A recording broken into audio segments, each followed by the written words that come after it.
Good morning to all. Welcome to the TSN Senior Secondary School. Today I am going to explain class 12th chemistry chapter number 1st. It's the third part of this chapter. Today's topic is structure of important covalent compounds.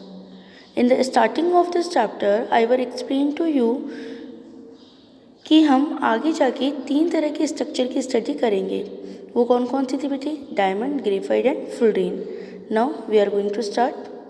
Diamond. Structure of diamond.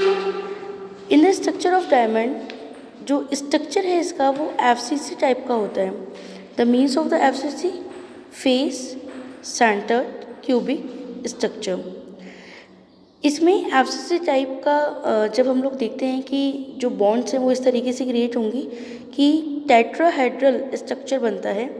जो carbon carbon के बीच में bond की length है वो 1.34 के तकरीबन होगी approx. Refractive index 2.4. High dispersive power of light.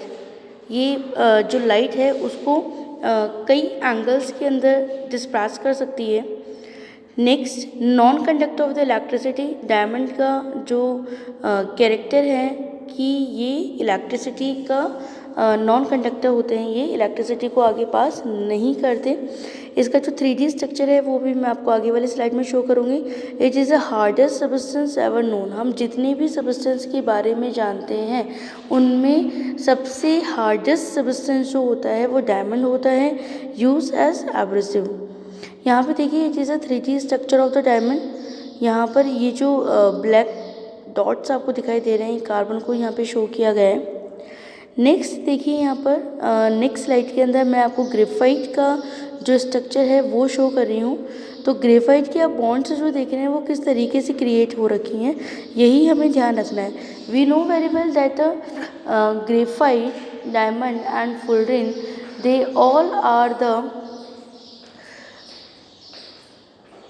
Part of the carbon. हमें अच्छे से पता है कि ये जो कार्बन है उसी से मिलके बने होते हैं और ये कार्बन के एलोट्रॉफ्स हैं. क्या कहलाते हैं? ये कार्बन के एलोट्रॉफ्स कहलाते हैं कि तीनों की जो प्रॉपर्टी है वो कार्बन से बने होने के बावजूद भी तीनों की जो प्रॉपर्टी है वो डिफरेंट है.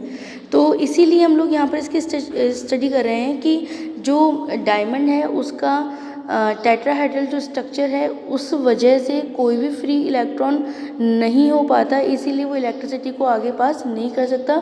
So diamond is a bad conductor of the electricity. जब हम ग्रेफाइट की स्टडी कर रहे हैं तो आप इसमें देखिए one of the softest substance ever known. ये बहुत ही सॉफ्ट होता है. 2D hexagonal layer structure. ये कैसा है? ये हेक्सागोनल लेयर स्ट्रक्चर है. हेक्सागोनल लेयर स्ट्रक्चर होने की वजह से ही इसमें एक जो फ्री कार्बन है, जो फ्री इलेक्ट्रॉन है वो शो होते हैं और वही इलेक्ट्रिसिटी को आगे पास करते हैं. यहाँ पे देखिए कार्बन कार्बन के बॉन्ड जो लेंथ दी हुई है 1.45 है और इंटरलेयर डिस्टेंस जो है वो 3.54 की. स्लाइडिंग नेचर होता है इसका, यानी कि जो स्लीपर्स टाइप के अंदर स्लिपरी मोड में रहते हैं ये. एंड इसमें जो हाइब्रिडाइजेशन है वो sp2 हाइब्रिडाइजेशन है विथ 1 इलेक्ट्रॉन लेफ्ट. और हर बार इसमें एक इलेक्ट्रॉन जो होता है वो फ्री कंडीशन में होता है. स्पेसिफिक ग्रेविटी 2.2 है. इलेक्ट्रिकल कंडक्टर है, यानी ये इलेक्ट्रिसिटी को कंडक्ट करता है. It is the best conductor of the electricity. And the metallic lustre किस तरीके से होते हैं? ये मेटेलिक लस्टर होते हैं use as a good lubricant, और गुड लुब्रिकेंट के फॉर्म के अंदर ये कार्य करते हैं, इनको काम में लिया जाता है. यहाँ देखिए इस स्लाइड के अंदर बेटे आपको 2D स्ट्रक्चर जो है ग्रेफाइट का वो शो किया गया है और यहाँ पर हम लोग देख रहे हैं कि किस तरीके से ये एक के बाद एक परत फॉर्म के अंदर है.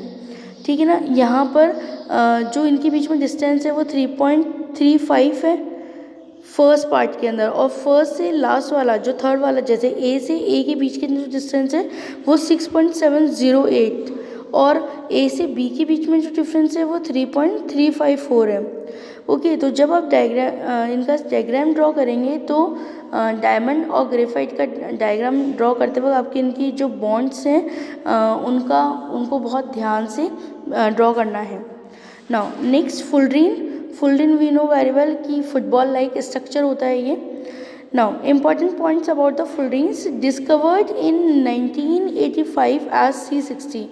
फुलरिन की जो खोज है सर्वप्रथम 1985 के अंदर की गई थी।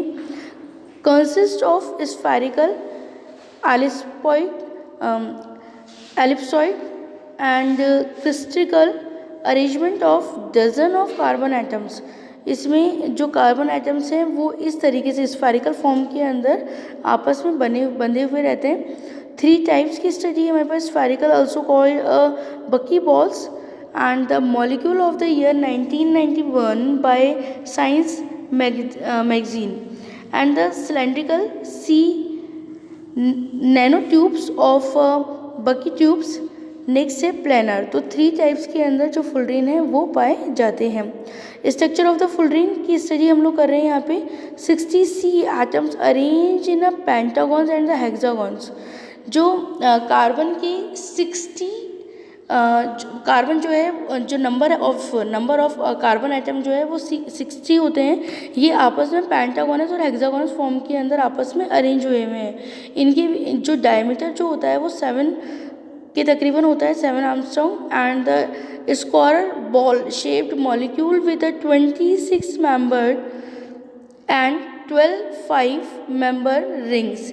इस तरीके से इसका जो स्ट्रक्चर है वो क्रिएट किया जाता है 20 और 12 के रेशो में। And each pentagons is surrounded by a 5 hexagons. No 2 pentagons are the adjust. Each carbon is sp2 hybridisation. हर कार्बन का जो हाइब्रिडेशन होता है वो sp2 टाइप का होता है।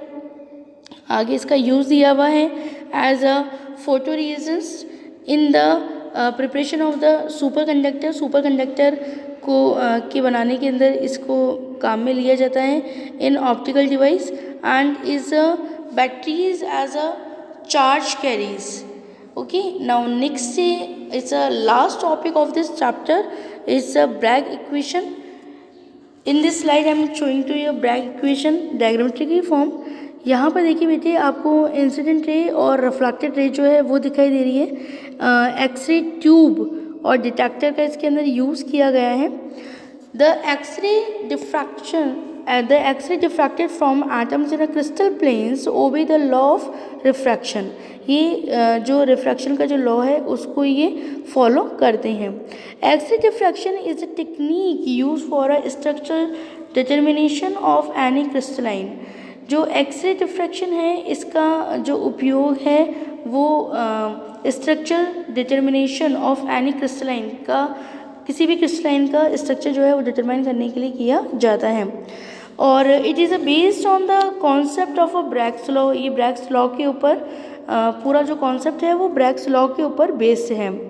W.L. ब्रैग 1913 के अंदर इन्होंने ये जो इक्वेशन थी उसको शो किया। W.L. ब्रैग ने show that the scattered radiation from a crystal behaves as if the diffracted beam were reflected from a plane passing through points of the crystal lattice in a manner that makes these crystal lattice planes analogous to mirror. So W.L. Bragg ने Bragg's law का use करके Bragg's equation को दिया। And इस equation जो है वो है 2d sin theta is equal to n lambda. तो यहाँ पर ये जो टॉपिक है वो बहुत इम्पॉर्टेंट है। इस टॉपिक से रिलेटेड आपके पास न्यूमेरिकल जो हैं वो आ सकते हैं। इस टॉपिक को एक्सप्लेन करने के लिए क्वेश्चन आपके पास में आ सकता है। तो जब आप इस तरह के क्वेश्चन को फेस करेंगे तो firstly you will draw the diagram, then you will be write all the lines जो कि मैंने अभी आपके साथ शेयर करी हैं, जो मैंने आपको भी एक्सप्लेन करा है। सो आई होप कि ये जो चैप्टर है वो आपको अच्छे समझ में आया होगा। और इस चैप्टर की जितनी भी स्लाइड्स हैं as in a notes form I will send you in your group. आप इसे अपनी नोट्स कॉपी के अंदर नोट डाउन करें।